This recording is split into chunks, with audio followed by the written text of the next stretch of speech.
In the beginning, God created the heavens and the earth.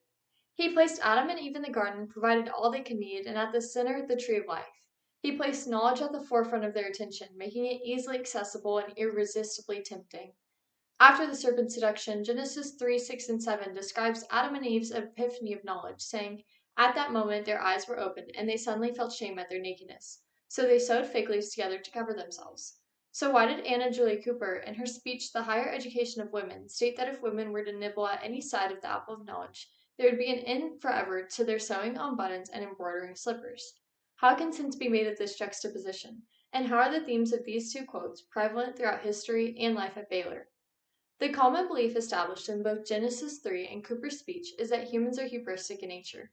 While in one instance sowing is a sudden desire, and in the other it is a burden to be thrown off, the core focus is that people do not want to continue living at their current status when they learn of greater possibility. Adam and Eve are suddenly ashamed of their nakedness, though as referenced in Genesis 2:25, they had not experienced shame before. Cooper believes that if women had received education, they would have left their oppressive post as seamstresses to pursue greater knowledge, though they may not have felt oppressed prior to their insight. Some of the first people to bite the apple of knowledge were the ancient Greeks. They laid the foundation for mathematical, scientific, and philosophical innovation, and were ever persistent in furthering their understanding. Sophocles, the Greek dramatist referenced in Cooper's quote, wrote tragedies critiquing humanity. He often emphasized that most people lack wisdom and live in dark ignorance because they are cut off from their gods.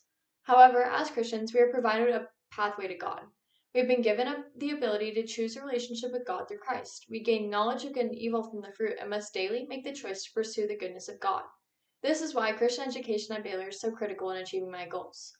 While striving for academic and professional success, I must keep my relationship with the Lord as a focus if I want to experience true fulfillment. Over 2 millennia after the ancient Greeks, Anna Julia Cooper, being the first in her lineage to taste freedom in Reconstruction era America, fought rigorously for her slice of the apple of knowledge. As one of the first African American women to earn a PhD, Cooper wrote her dissertation on the Haitian Revolution, highlighting how the French Revolution's liberté, égalité, fraternité encouraged the slaves in Haiti to use those same principles to overthrow an oppressive system.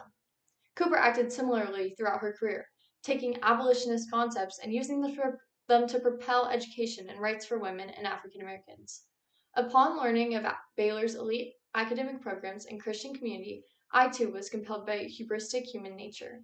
I recognized that by staying content with my current knowledge, I would never reach the true potential that God has in store for me. I came to realize that Baylor University is my apple of knowledge, pushing me towards a greater purpose.